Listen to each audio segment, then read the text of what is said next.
Hello, welcome to Calls with Your Kinky Bestie. I'm Emma. I am a submissive and mentor for fellow kinksters.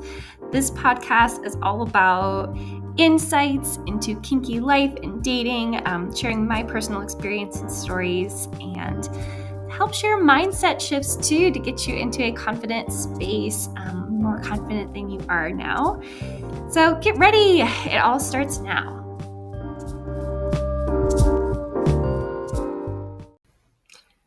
Hey everybody, welcome back. I'm back. Yay. I'm so sorry for my audio last week. I was listening to the episodes recently, and whoa, they were a lot quieter than I thought. So I learned my lesson. I'm using my laptop. And also if someone has, if you have a microphone that you like that works with not an iPhone phone, because I don't know, I just live the Android lifestyle, send me a cute little link. That would be nice. You'll hear my Instagram handle sprinkled throughout this post, and in the show description and other ways to reach me and stuff. So yeah. Anyways, hi. Other fun things that happened this week. I had some drama getting my ADHD medication because right now in the US there's a nationwide shortage, which people were commenting that it's not nationwide anymore. Like other countries are having issues. So I'm so sorry if you take ADHD meds or any meds that are facing a shortage. It is really a stressful situation, and I don't know why they make this way harder than it needs to be. But I made a little video sharing, about that experience and a helpful tip I found. So yeah, follow me on Instagram if you haven't already. Which brings me to another thing I wanted to kind of brainstorm is I'm considering trying out other social media or just contact platforms, because I know with Instagram and with a lot of social media, not only is there censorship from Instagram that we have to tiptoe around, which is a little annoying, but whatever.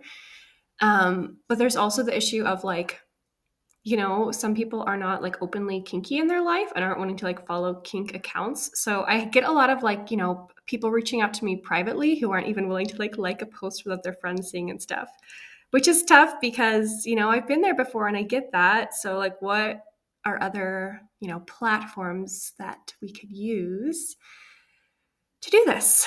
I've been thinking about creating an email newsletter that maybe I actually, send out every week with here's the link to the latest podcast and stuff I've been posting, and things like that, so that you just get it to your email inbox and it's private and not everyone who has ever followed you online has to know what you're looking at.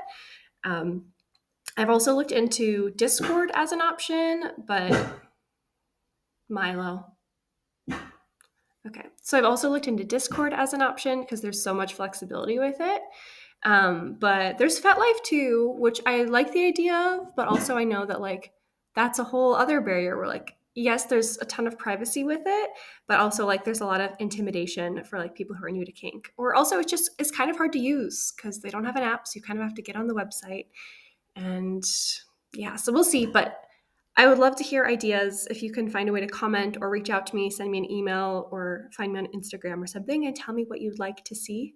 I'd love that. Oh, you know what? I'll create a poll for this episode. So answer the poll. It'll be in the show notes or whatever. Yeah. Okay, let me make a note to myself to do that. Okay, which leads me on to today's actual topic, which is about ADHD diagnosis and what the process was like for me, so that I can share my little story. Because there are some questions that came up around it with that Instagram post. So first things first, the ways that ADHD has presented in my life and through childhood, I'm definitely on the hyperactive spectrum, even though I know that they don't even at least in the States, don't diagnose ADHD that way of the two types of hyperactive or inattentive. That's just not really a thing anymore. They're both kind of symptoms. But yeah, I always presented as a super high energy, super impulsive, loud kid. And it usually made me the kind of least favorite or favorite in the room, depending on who you talked to. I also really struggled between I would kind of flex between being the absolute perfect student who would get everything done when I was super, engaged in a topic. Or also like, or just depending on the season of life I was in. So I'd like flex between like being straight A all the way, even though I was, procrastinating my assignments till the last day or sometimes right before class, like I was still getting it done, smart enough to, get good grades on it and stuff. But I would flex between that and just like totally like zoning out of reality and basically being like a total failure. And this is something that even like followed me through college, where like I would have through the beginning of the year, I would do really well in classes and like, really get on the good side of my professors who wanted to see me succeed. But then like by the end of it, I just had lost so much interest that like, I was getting really horrible grades. And there's been, more than a couple situations where like I should not have either passed a class or gotten as high of a grade on it as I should have. But because, my professors were like gracious and like had seen me perform so well and knew that like this was not, you know, indicative of anything other than the fact that I have unmedicated, undiagnosed ADHD. Like this has just been like a trend throughout my life. Another thing that, like women and, females or, biological females tend to be really strong maskers of their ADHD symptoms. Which was definitely me. Like I definitely didn't want to show any weakness and I wanted to be like accepted by everybody. So I would really like, hide the things I was struggling with. And sometimes I would wonder if like the things I was struggling with were actually real because like I knew that I could perform when I was really interested in something. It was just whenever I was no longer interested in it, like I could not perform because I didn't want to. So I always thought it was an issue like of just like my will and something I needed to like figure out myself and not like an actual like, mental disorder. Which I know now is, more about our society rather than anything, wrong with me and just the way things are set up and stuff. But like, it was challenging to grow up in the society that that I grew up in with these things going on for me. So, pretty early on in my life, I was seeing like healthcare, like mental health providers for like totally unrelated things. Just I had like a lot of family with my trauma and like divorced parents and things like that. And like, I have a parent with an addiction problem who's also has some other, things going on.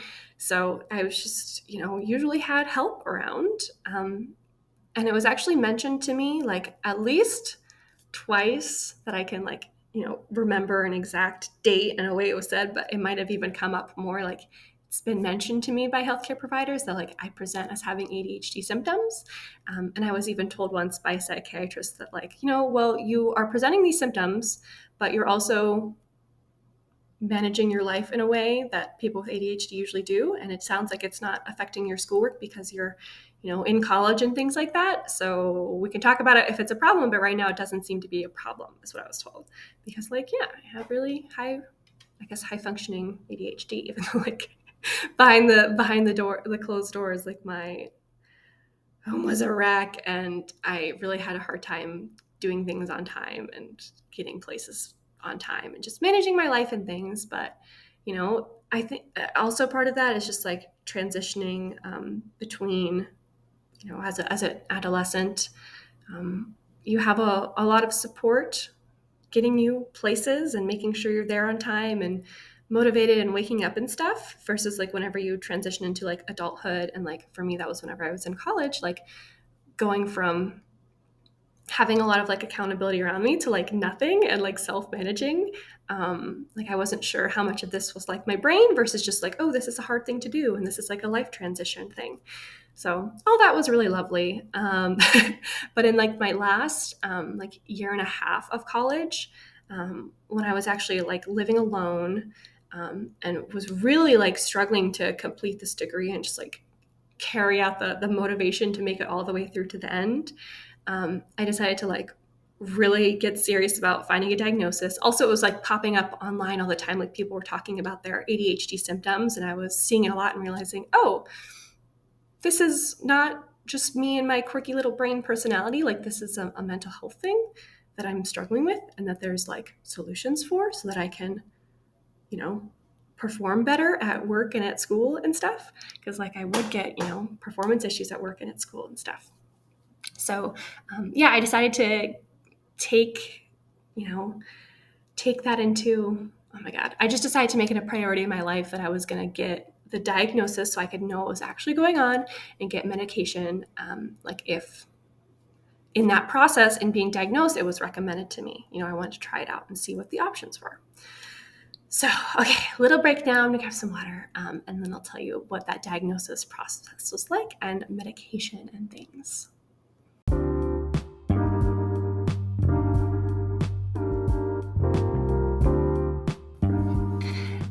Just a little break to share that if you are loving this podcast and my content, if I'm someone you could see yourself working with, but you're wanting more direct support for your specific situation, I do offer mentorship.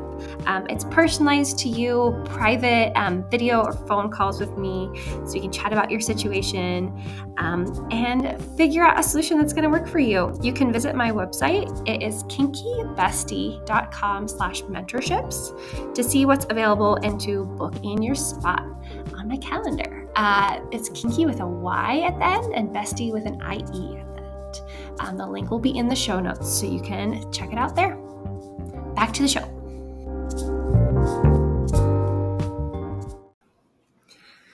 Okay, so when I decided I was really going to pursue ADHD diagnosis, I discovered all the lovely, not so lovely challenges that tend to pop up for adults going through this process. Because it really does, seem to be quite easy if it's caught like as you're a kid, and people are more willing to make that diagnosis for you and seek out treatment right away and stuff, because I don't know, it just seems to be more of a thing. But as an adult woman who had done a halfway decent job masking my symptoms throughout my life, who was functioning okay enough to be in certain rooms and in certain settings, it just wasn't quite the cakewalk. I had to see, I think I talked to 3 or maybe four doctors about this. I talked to my primary care provider, who I guess they typically are able to diagnose this, but she said, this is not my forte. But if you bring me a diagnosis, I can, I'm happy to medicate you, and oversee that medication and stuff. So I kind of had her support, but she didn't even have anyone that she could refer me to, I don't think, or maybe she did. I don't remember. This was, I think 2 years ago now, maybe a year and a half. I don't know. I also had a therapist at the time, so I talked to her about it, and she kind of confirmed, yeah, I'm pretty sure you do have ADHD, but also I'm not willing to write that diagnosis for you, but maybe talk to this psychiatrist that I can refer you to. So she referred me to him. There was a little bit of a wait time. Ultimately, he was who did that diagnosis for me, but there was a wait list. So I kept looking around and talking to people, also because I just didn't know what that would be like. And so I talked to, I was in college at the time, so I went to my university. They offered some health services, which I didn't typically use, but I thought oh, I'm in school. Surely they'll want me to, talk to them about this issue I think I'm having related to my schoolwork. This would be great. So I made an appointment, talked to them, whatever, was basically told the same thing of I'm not willing to diagnose you. Sounds like you have it. But because they told me that because they were at a university, they just took the medication regulation so seriously that they weren't even willing to medicate me unless I had neurological testing to as part of my diagnosis, which I had never even really heard of or thought much about. But it sounds like at least 8 hours of crazy tests hooked up to machines, very specialized. So there's, really only a few places that do it, really long wait lists. I got put on a wait list. By the way, I never heard back from that wait list. I never even got a call. And I think this was, 2 years ago, which is wild. That's a whole other thing. But luckily I was able to see that psychiatrist that my therapist referred me to. I think it was a couple part process. So first we had kind of our first meeting, which was almost a, a typical kind of therapy interview where, he asked me a lot of questions about my mental health history, like what symptoms I was experiencing, and like my family history and stuff. So in that process, a lot of I also have anxiety. So when you have other mental health issues, sometimes it kind of like clouds the full picture. It's hard to like really see what's going on. And also because I had this family history of like, certain other disorders like bipolar and stuff, which can also present similarly to ADHD.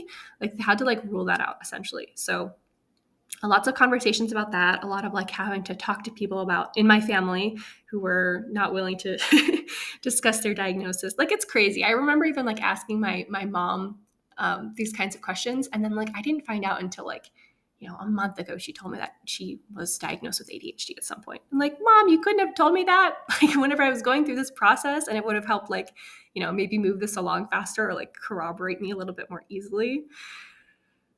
It was a whole thing. But after, ruling things out and having that like history interview, there was like a crazy long, maybe like a 2-hour long like written test, but it was just 2 hours. It wasn't like a full day of neurological testing. I think it was around 2 hours. I don't know exactly. And then I think from there, even after having done that, I had to like wait like a month or two to then actually get my results and then bring that to my doctor and start medication. So this was a very long process. Like I think it took around like 6 months to really make something happen, which is so wild. And I know that like that was with me getting a direct referral from a psychiatrist, like from my therapist at the time. Like I've heard it, I heard that it can take much longer, and it's so unfortunate that this is like the reality of the system that we're in. And I hope you've had easier experiences or will have easier experiences. I'm just sharing mine. And then another like I guess part of that diagnosis is they bring in like someone like a third party who's like experienced you in your life, and my psychiatrist was asking for someone who would have like I can't think of a better word for witness, but like witnessed me throughout like adolescence and stuff. So because like my family had like moved around so much, like I couldn't really reach out to like old teachers I hadn't seen in years. And like I only really had like one parent who I was still in contact with at the time, who could have like, given a good testament to what she saw and stuff. And it was my mom. And what was so challenging with that is like I was a master masker. And I didn't have a super great relationship with my mom through that period of my life. So when she was like, given this test to share her experience with me, first of all, like I just felt so much distrust around that because it felt like everything was in her hands, and like I really didn't want to go to her. It just seemed like the only option.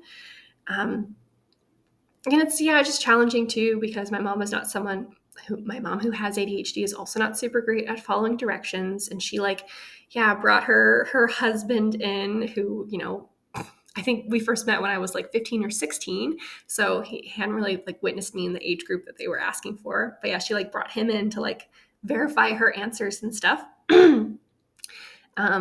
And basically like a lot of the ADHD symptoms that like I was actually like, I know I was experiencing really deeply then and now, my mom just wasn't able to say that she saw them at all, which is really challenging.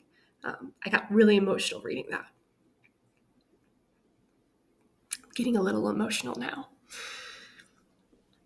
And she was able to, I think, like corroborate like the emotional symptoms of ADHD I was experiencing. It was just like the rest of it that like she just totally didn't see at all, which is kind of like, it's just a little sad that like even my mom didn't notice. Like we're really good maskers, us vagina owners. So once I did have my diagnosis, I did go back to my like primary care provider, who started me on medication. I'm not going to say what medication I'm on just because like, I don't know, that starts to feel more like health advice, and you should make these decisions with your doctor and not based on like what some podcaster uses and likes. Like that should not matter at all.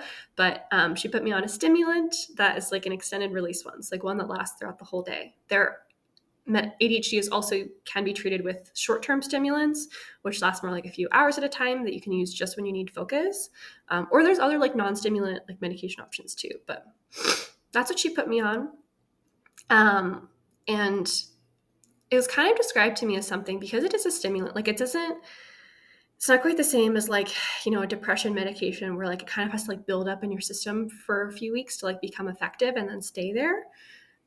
Like it's something that like once you take it, like it's functioning in your system within 30 minutes, you're on a stimulant. So it kind of seemed to me, and, she even explained to me as something that like, you don't necessarily have to take every day, and that it can, it's a stimulant. So it makes your heart and your organs work faster than they usually do. So like, it might be good for you people to take breaks. I don't know. I was just like reading so much about it and really feeling like fearful of like overdoing it and like causing damage to my body, that I was like really adamant about like, I'm going to give my body rest days whenever I don't, quote unquote, have to be taking this, like whenever I'm not like in classes or at work or something. So I was just taking it, most of the days of the week, but not all of them. Like I think I would be taking like 2 rest days a week or something. But for me, I learned within pretty quickly that didn't really work. Like I just experienced so many emotional changes from getting on that and getting off that in such short periods of time that like I really struggled with. And it was like I was constantly explaining to like, the people I worked with and like people around me that like, oh, sorry, I'm like, emotional right now. I'm just getting back on my ADHD meds, so things are evening out. Or then I'd be explaining, oh, well, I'm just getting off my medication, so I'm feeling a little angsty and stuff. And it was just like, I felt like I was, constantly blaming my mood on my meds, because it was being affected by my meds. So I actually, decided that like, oh, fuck this, I'm going to take a little break. So I think I took like a month or so where I didn't really take it often. I just took it like a day here or there. It was basically a month off, and holy shit, things got rough. My house got rough. Things got rough at work. I was getting a lot of, feedback about how my ADHD symptoms were like really negatively affecting my team. So that was really tough to hear that like, the authentic me, like it wasn't working with, what my job expectations were and socially and things like that. So, I ended up getting like back on them full time, which is where I am now. I take my medication daily. It just feels like I'm in such a flow with it. And it still is a stimulant. So still like overnight and stuff, like I don't, like the stimulant wears off. I go back to my like quirky impulsiveness. And that's usually whenever I'm spending time with my dom, is like in the late evenings and stuff. And he loves it. He gets to, be around my noises and stuff. But, it just with where I am with this business and with my job and my life, like it has been so beneficial for me to have this medication. Like honestly, like things are so night and day different from where my life was prior to meds. Like it's wild. I'm able to actually schedule my life in advance and go places on time and make really like a lot of like planning decisions, which before just like kind of were on the table, because I was like always like scrambling from like one thing to the next and just like really stressed about not being able to get my job, like my work done, just because I didn't want to. Like it was, which I know if you don't have ADHD is like really, it can sound like, I don't know, I can only imagine how it sounds, but if you have symptoms like this, like you know what I mean. Like the motivation and interest really like drives everything. So it's really tough to not have that. And I think another like big part of my life that has changed that over the past year is like, okay, I have been with a consistent partner. I've been with my dominant this whole time in like a really stable way. So that has been like a really grounding factor. Like I haven't been like dealing with all these challenges and like, single and dating and going through like, inner like relational drama. Like it's just not a thing. And also like my lifestyle has changed. Like I'm no longer in college, and I went to like, I have a degree in design. So my program was really like project heavy. It's a lot like architecture school, but just like I didn't have to take math classes, thank God. So it was a lot of like project-based work. So like you'd have like my last semester of college, like my whole, like one whole class was just like working on one big project till like a final end date. Actually the last, like the whole year over 2 semesters was one like bigger project, but like, like it was just like one project over like a month or two. So like when you have ADHD, like, and you have a really hard time like meeting deadlines in a procrastinating problem, that like builds up really quickly when you're no longer talking about procrastinating like a week-long paper versus like you're procrastinating like a 3-month long assignment that all your classmates have poured 3 months of like really intense effort into. So it's just like things like that. So being in a job where like, my job is showing up and doing the work while I'm there, like I'm able to be more present in that because I'm doing the work around people. So there's accountability that way. Part of my job is remote, so it's a little different on those days because I'm not around people. I just have like meetings and check-ins with people. But because I did get a degree in something I'm really interested in, and like I'm working with a company that I'm really motivated to be working for and really am interested in their values, like, and everything like that, it's a lot easier for me to stay engaged and do the thing, even though it's, from a computer at home. Okay, don't know what that little noise was, so sorry if you heard it. But yeah, that's just the story. That's like kind of where I started with ADHD, how getting diagnosed and being on meds has been. I'm sure I didn't hit everything, so please reach out to me if you want to have a conversation about this. Like, I'm always on my Instagram, which is just kinky bestie, kinky with a Y, bestie with an IE. And there's like, other ways to reach me in the show notes of this podcast. And like I said, like I am going to post a poll there. So if there's a different like platform that you want to use to like keep up with me, that would work better for you than like Instagram and my podcast now, like tell me. I would love to, meet you all where you are. I'm actually starting to, have a strong listener base. So that's really exciting. And yeah, thank you. I just appreciate everything so much. Sorry about the last audio blurb, last few weeks, I guess. So yeah, also please send me your microphone recommendations if there's one that you like to use. And that's all for this episode. Thanks for coming on the journey, and I'll see you in the next one. Bye.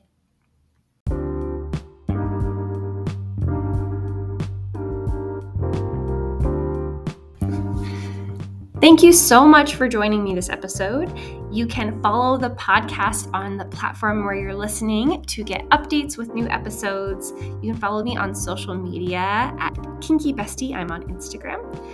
You can also check the show notes for any links or resources that I talked about in this episode, or just more ways to connect with me. And please share this with your kinky friends who could benefit from this type of content. There is also an option for each podcast episode to engage with Q&As or polls. So I'd love to hear from you and create future episodes around what you want to chime in with. So please check those out in the show notes too. And I look forward to hearing from you. Bye.